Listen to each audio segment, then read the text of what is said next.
Caros colegas, meu nome é Osmar Duarte. É sempre uma honra, uma satisfação poder fazer parte desse projeto falando de processo 365, tão bem conduzido pelo querido e sempre lembrado amigo Antônio Carvalho, e também com a coordenação da Associação Brasileira de Direito Processual, da qual também, para minha honra, eu faço parte dos quadros. Hoje eu quero falar de uma singularidade que eu verifico na prática, a partir da minha experiência, que é a baixa ocorrência de cumprimentos provisórios de sentença. Isso sempre me causou um pouco de espécie.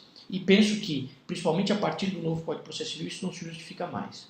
Agora, a gente sabe que uma das derrotas, pelo menos na minha visão também, que o Código de Processo Civil nos legou, é quanto à eficácia imediata da sentença. Se a gente verificar lá o anteprojeto ao Código de Processo Civil, estabelecia-se que a sentença, tão logo prolatada, ela tinha eficácia imediata e, se eventualmente a parte prejudicada com isso, apresentando o recurso, deveria então pedir a atribuição de efeito suspensivo nesse recurso.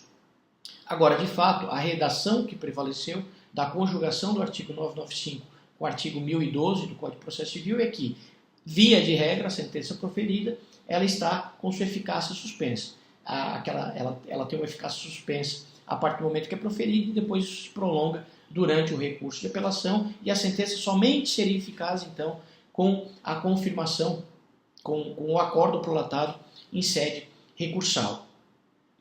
E aí surge a grande questão. A gente poderia fazer diversos paralelos sobre isso, né, de que não se justifica uma sentença proferida por um juiz após um exame de uma cognição exauriente não ser eficaz, enquanto ele tem a possibilidade de uma tutela de evidência que tem uma cognição não mais rarefeita ser imediatamente eficaz. A gente poderia fazer um paralelo também quanto aos títulos executivos extrajudiciais. Veja, o título executivo extrajudicial, então logo vencido, ele é eficaz. Ele permite fase de expropriação de bens e o executado, se eventualmente for prejudicado com isso, tem que lá mostrar a probabilidade do direito e perigo in mora para suspender esses efeitos, a expropriação dos seus bens. Agora, mesmo quando eu tenho uma sentença que seja passível de cumprimento provisório, a prática de atos expropriatórios depende da minha iniciativa enquanto exequente para caucionar, eventualmente demonstrar que eu tenho probabilidade no direito quanto ao recurso que está sendo interposto pela outra parte. Então a gente poderia estabelecer diversos paralelos que demonstram que a gente tem um certo desapreço à sentença enquanto ela ainda não está trânsito em julgado, enquanto ela ainda não foi coberta pela coisa julgada. Mas ainda assim, o que me causa bastante espécie é que, quando a sentença é eficaz, por que não se faz o cumprimento provisório de sentença? Seja porque a sentença é eficaz desde o início, porque ela está lá numa das exceções do 1012, mas principalmente quando a gente já tem o acórdão proferido pelo tribunal, e aí a gente só tem a interposição de recursos especiais e extraordinários não dotados de efeito suspensivo, por que não se realiza imediatamente o cumprimento provisório disso? E é disso que eu quero falar. Nós temos que promover sempre que possível esse cumprimento provisório de sentença. Veja, saiu agora, semana passada, o relatório de Justiça em Números de 2017, que o ano base é de 2016. E a gente verifica desse relatório de Justiça em Números que, enquanto a fase de conhecimento corresponde a um ano e 4 meses do processo, a fase de execução tem correspondido a, pasmem, 4 anos e 6 meses, 3 vezes mais. A taxa de congestionamento da execução é de 87%. E eu digo isso por quê? Porque todo o tempo ganho em execução é um tempo importante para a parte. Então veja, sempre que for possível para a parte, tão logo proferido o recurso, a decisão do recurso de apelação, iniciar o cumprimento provisório, é importante porque ela pode matar diversas fases do processo de execução, enquanto ainda se tramitam o recurso especial e o recurso extraordinário.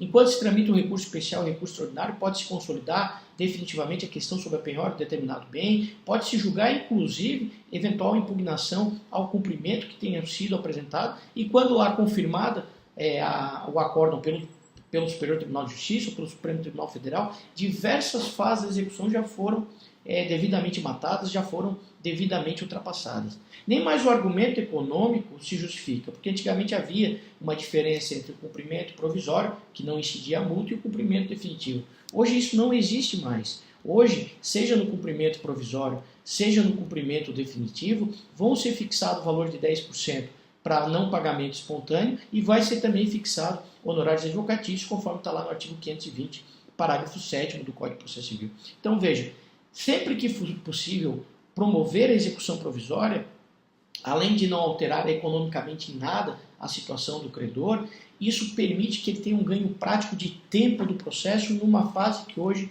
é uma das mais problemáticas na satisfação do direito. Então a execução provisória, a partir inclusive do processo eletrônico, que permite muito mais facilidade à reprodução das peças que sejam necessárias a tal finalidade, é uma necessidade que o credor nunca pode dispor. Sempre que viável ele tem que realizar. Aí surge sempre aquela questão, né? Mas o cumprimento provisório, ele corre sobre o ônus e a responsabilidade do credor, né? Eventualmente, se for reformado o acordo, ele responde objetivamente pelos danos.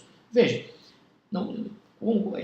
eu ao dizer que a gente deve promover a execução provisória, eu não estou aconselhando a que se leve ela a cabo, alienando bens, e eventualmente isso pode gerar um risco. A execução provisória pode ser iniciada e que vá até a fase de penhora e julgamento, eventualmente, das impugnações apresentadas, quando mesmo que se ocorra alteração, o risco, o eventual prejuízo do devedor é mínimo, é passível, é mínimo, se não é inexistente, pelo que é passível de ser assumido pelo credor.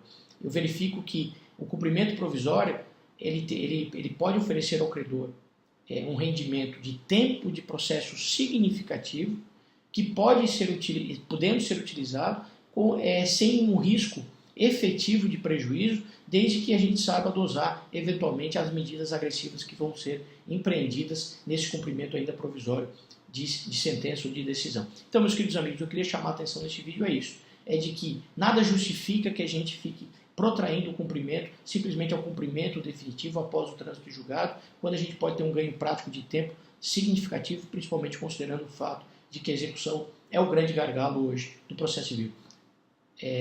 Foi um prazer conversar com vocês e até a próxima oportunidade.